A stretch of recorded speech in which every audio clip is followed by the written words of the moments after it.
Now, we've got some pretty packed news today because a lot's been going on, not only over the last few days, but over the weekend. And of course, the immigration migrant issue is very, very high on the agenda, with lots of film clip by the mainstream press, all pointing a finger at anybody who dares to challenge the immigration numbers or the manner in which the immigration policies are being carried out. We are going to cover quite a bit of this because we, the people northeast, were kind enough to let us have some film footage of the protests in Newcastle. So we're going to be looking at migration, and in that section we'll be showing some of the opinion for people who are essentially supportive of the migrants, some of the people who are clearly very worried with what's going on, and an interesting gentleman who was calling for dialogue, which seems to us to be pretty sensible. And we're also going to have a look at the crackdown on nationalism. And Ben, you're beginning to focus in on the fact that anybody who dares challenge the government is being labelled as a dangerous nationalist. We've got a really packed section on ads and emails, and we're also going to be having a look at the Edinburgh Fringe Festival. Now, Diane is spending quite a bit of time out looking at arts and culture, and this is because arts and culture are being used as one of the key mediums through which the government is attacking people's minds, not only through the woke agenda, but of course with productions which are very often targeted at young minds, the minds of children. So today's news is going to be, as usual, quite heavy, but this reflects what's happening in the UK. And if the ordinary man and woman in the street is to be able to fight what is happening, we all have to be able to understand what's happening, and we have to be able to see what's happening. So, Diane, let's kick off with just the advert for that Newcastle protest and a little bit on how the press have reported.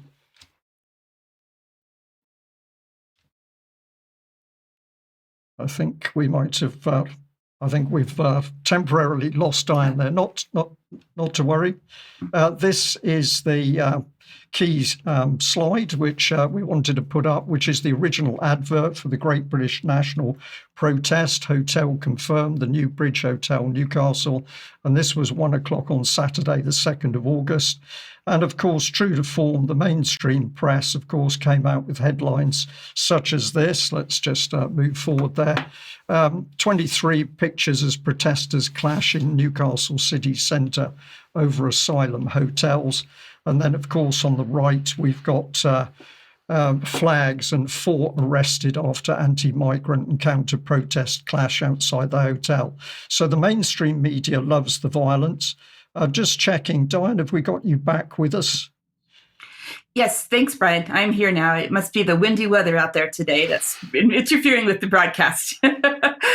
So I guess it's just worth noting, as you said, the mainstream media coverage about this and the coverage of the different protests around the country have been quite interesting to see what they're saying about this. And what I want to just note is just a little bit about this before we go on to the footage that we are about to share with you today in the news.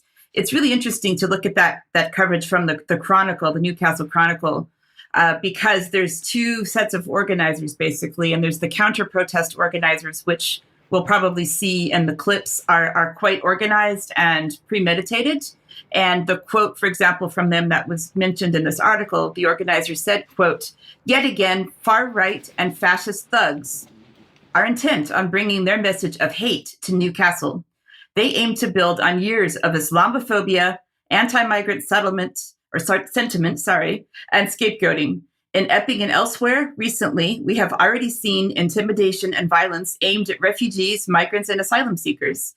Newcastle, like the rest of the Northeast, has a well-earned reputation for unity in the face of those who seek to divide us. Whatever problems we face, racism and division are not the answer."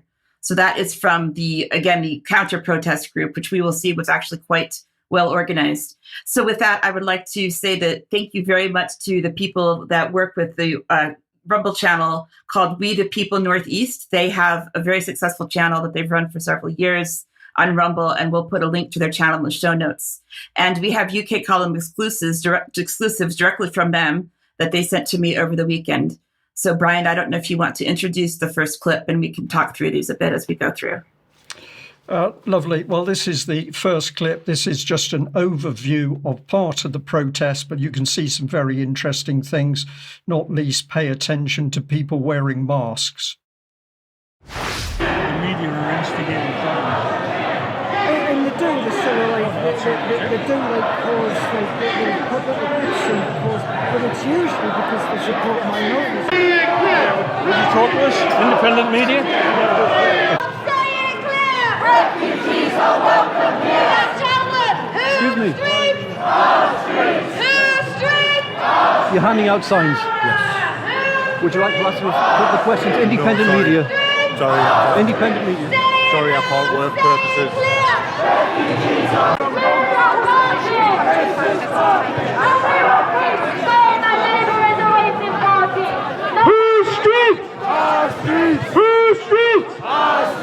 Will this happen, or will they continue to align themselves with Labour politicians, with the Labour Party, and continue to cover up and try to reform and enable their racism? So whatever local people felt, there was this well-organised counter-protest where people are allowed to be fully masked. Banners are freely available, although the gentleman giving them out didn't really want to talk to the camera as to what he was doing. And then, of course, the young lady, I'm sure well-intentioned, but full of rhetoric about what was happening, and it was all racism. And as we will hear in further video clips, a lot of it is deemed to be far right input. So, Ben, just for me to see people in masks when clearly the police have said many, many times they're not going to tolerate people being masked up, this appears to me, at least, to be part of what I'm going to call two-tier policing. It's certainly two-tier policing. I think a lot of those people are just cowards, to be honest with you. If you've got an opinion, get out on the street and front it up yourself, you know. And also, a lot of these people have just bust in. So you have local communities out protesting, and then these people turn up, a lot of the time ushered in by the police, and they're from out of the area. Yes. So there's nothing organic about this at all. And the masking is just one way of disguising who they are and where they come from, ultimately. Indeed. Okay, well, Diane, don't know whether you've got anything to add to that very quickly. Yeah, one thing that I thought was particularly interesting was the lady with the red hair talking about the racism, is that basically that she's saying that the Labour Party itself is racist, which is interesting because they're the ones who are obviously in charge and supporting all of this going on. I thought that was particularly interesting, as well as the idea of the people with the masks. Again, why is that allowed when that is clearly against the laws in this country to do so in a protest? Yeah, indeed. Well, let's look at clip 2 here. And we've got two ladies who are basically in support of the migrants. Nation states aren't like businesses. That's not how that works. That's not household budget. That's a household budget argument, which is a fallacy, because countries are not businesses. Yeah. You know, are they? No, they're nation states. They're not businesses. You don't know what you're going to. You're not going to. You don't know. You don't know as a country what's going to happen tomorrow. If I run a business or a household and I know how much money is coming in and how much money I've got to spend, and I can save and I can make decisions, and if I start, I can raise prices. Countries don't behave like that. That's not what they are. But we're with the kind of the people that are trying to protect the hotel and the people in it from damage and from being frightened, because having that sort of protest outside the place that you're having to live is really scary for people, and it scars them. And a lot of them have had a very hard time getting here in the first place and don't need it. So that's why we're here. But I think that a lot of people on the other side have genuine concerns, they have genuine worries, they need to be heard and they don't feel heard. Right. And so that's a problem. That's a problem for us all. We need to do a little bit more listening to one another and hearing, because actually we've probably got way more in common. I think that there are some active far-right racists taking advantage of that unhappiness and that feeling not heard. And that's a problem for all of us as well, because the far right getting a foothold benefits none of us. They are on none of our sides. Diane, I thought this was interesting because those two ladies, okay, they're in support of the migrants and they're worried about are they safe with the demonstration going on. But at least they got to the point of saying that they recognise that other people are worried because they feel they don't have a voice. So I thought that was a very interesting statement. Yeah, I thought it was very interesting. And the other thing to note is that when they were talking about the migrants particularly not feeling safe, I also wanted to say that, as I have some other footage as well. I'm not sure if we'll show it here in the main news or at some other point, but people talking about how they don't feel safe because the migrants are present, because they don't know if these people have been background checked and vetted and who are they and so on. So I think this is something they're doing to increase the fear on both sides of the arguments, I think, Brian. Indeed, and a lot of people using what I'm going to describe as learnt language which they've heard on the BBC, and therefore they put it in black and white. It's left-wing or right-wing racism. So very interesting to see the programming. Let's listen to this gentleman who is also for the migrants. What would you say to the accusation that most of these hotels are populated by fighting-age men without families? Well, I don't know whose fault that is. That must be the government who's chosen to do that. But why would they even? I mean, these people would not bring the families if they're coming from like a war zone or financial problems. Or why would they not bring the families? Well, really, you'd have to ask them that. I don't know, but I would imagine it's quite dangerous to get out of some of these places.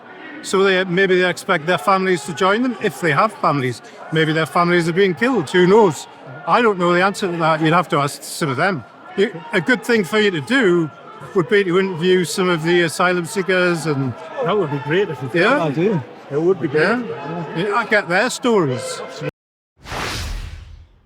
Ben, it seems to me this is another very reasonable individual. This gentleman is very reasonable in what he's saying, but he's freely admitting that he doesn't really understand what's happening in the whole migration agenda.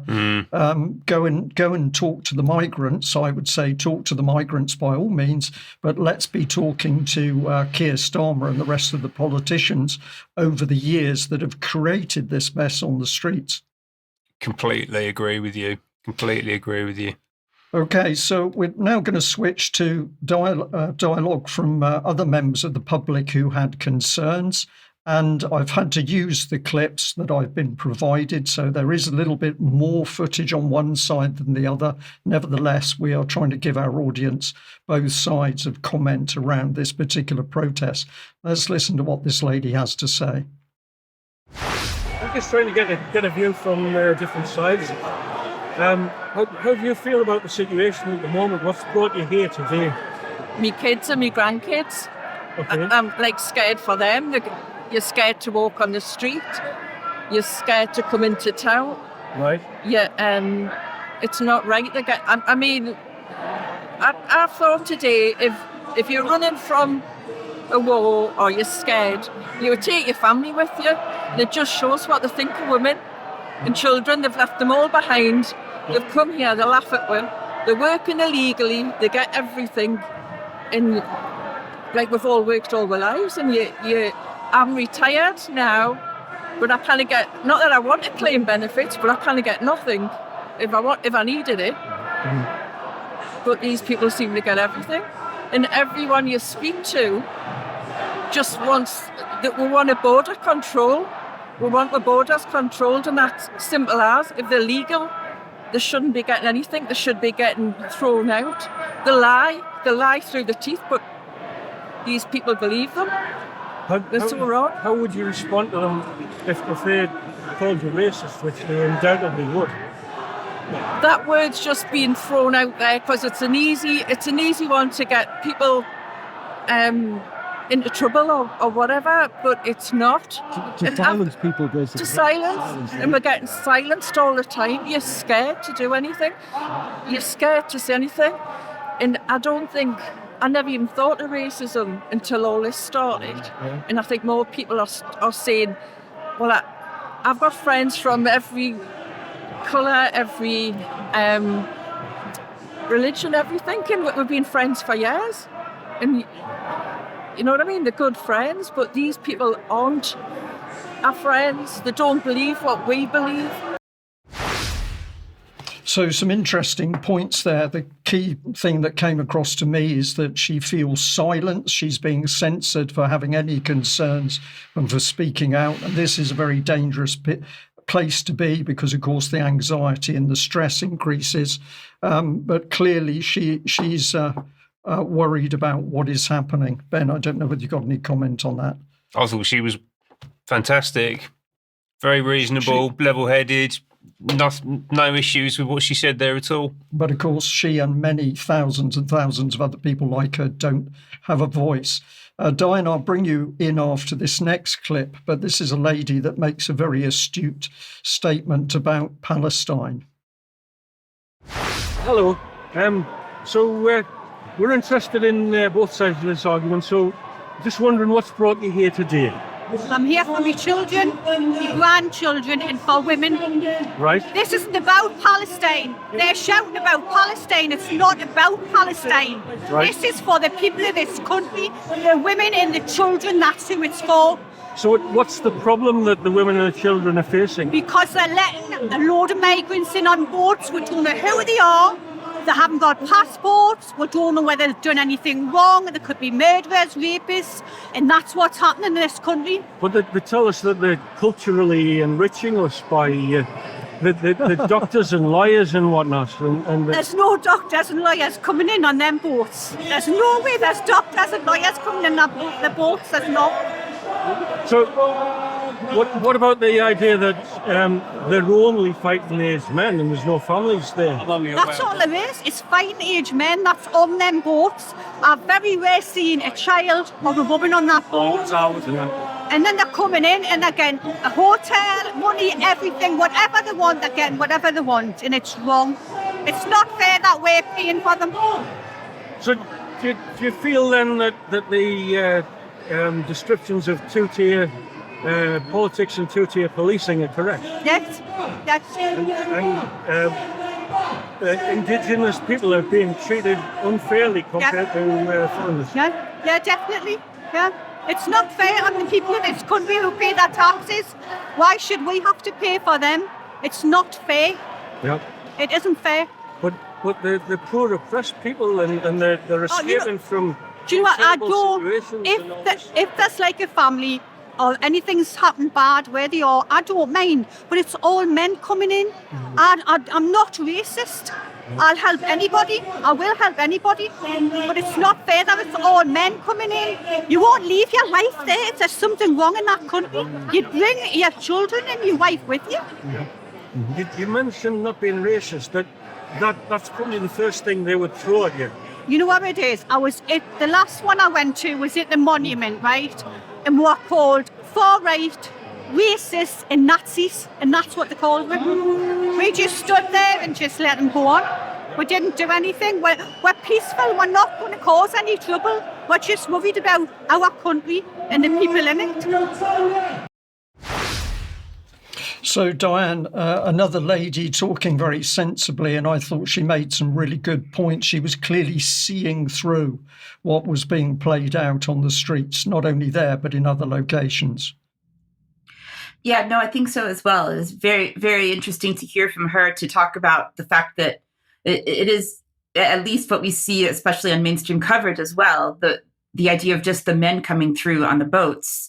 Although I would say that one thing that we all should be doing is looking at the actual statistics of the migration that is coming into this country and where they're coming from, and not just the coverage, the very emotive coverage that we see of the men on the boats throwing their phones all around and pretending they don't have a passport, landing at Dover. That is not the entire story that's going on. And again, I would just encourage people to look directly into the UN migration reports and the statistics that are available to see what is actually happening. But it's certainly reasonable for this lady to feel the way she feels based on what people are seeing for the most part. Indeed. Well, we've got another clip here, and this is two men. So let's hear what they had to say. Yeah, definitely. It's a fuse. They've lit a fuse. It's slowly burning. Yeah. It's slowly burning. and eventually it's just going to be an explosion. This is going to happen every week, all over the country, till people are sick, and then it'll just kick off, and it's all going to be far-right people. You know, that's what I say. But it's not. It's just people that want to stick up our country. What do you think about the Essex police taxing in the far left in Essex? Well, it is. Yeah. Taking sides, that's disgusting. They're supposed to be impartial. And I'm pretty certain that they've done the when they're in same. uniforms, they're supposed to be impartial, but they're not. They're not. These have probably bust half them in to start with. They probably showed them how to get here, taught them run, because apparently they're not even from up here. Well, they've got a whole load of ready-made signs. Yeah, they've got ready-made signs. So angst amongst local people, but of course this measured response is never going to be seen on the BBC or in the wider UK press, because the aim is to show the pictures of violence and clashes in order to smear the whole debate about migration and immigration and to keep it out of public dialogue. So these little clips, very, very important, showing what people really think on the ground. Now, I'm also very pleased that the camera guys actually took another clip of an Asian gentleman talking, and I think he had some quite interesting things to say. Let's have a listen. I will say a few words. Firstly, those of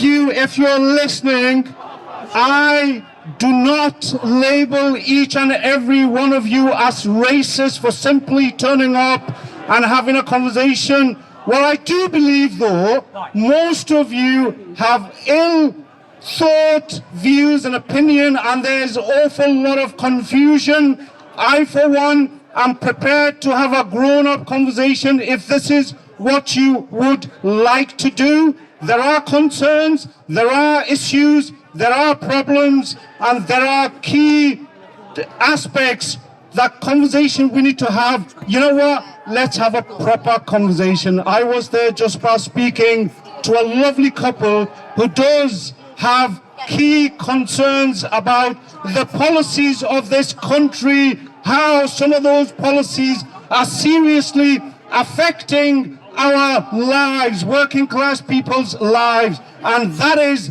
the real challenge. So I see in everyone attending here are individuals who really have serious concerns that needs to be addressed, and let's address it without aggression, without having some of those views and opinions that's been fed onto us. And let me say one thing, you know what? Just because there is a bad apple in one tree, it does not mean the entire tree is poisonous. And that's the view and opinion. If we aren't able to hold, you know what? You and I, we can't make our society a better place. We can't make our city a better place. We can't improve our houses. And first and foremost, we need to improve our own minds and views and get rid of some of the ill-held views and opinions. I'm happy to help. I'm happy to listen. I'm prepared to understand and look at ways of dealing with this. So we've had people on both sides of the argument actually admitting that dialogue and conversation and for people to have their concerns aired is important. Of course, what's really happening is all of the people present there and in other locations in the UK are being played one against the other by our own government. This is the attack of the British government on its own people. And until the government's policies are fully exposed for what they're really designed to do, which is to cause chaos and breakdown in the country, we are not going to solve the issue of migration. So there has to be dialogue between ordinary people if the focus is to be brought on the people creating the problem, which in my opinion at least is clearly the British government, whether it's a Conservative government or it's a Labour government. But we'll talk more about this in, extra time. And I'll just end with two slides here, which is one, of course, remember the duplicity of the British state. This was a BBC report of women saying, well, never mind the abuse by the Rotherham gangs, the police were also sexually assaulting us. And so until the criminality in the police is cleared up, we are not going to solve many other crime-related problems. And I'm also going to remind people here that if the British state is complicit in propaganda overseas, which it most certainly is, using vast amounts of public money through the Foreign Commonwealth and Development Office, then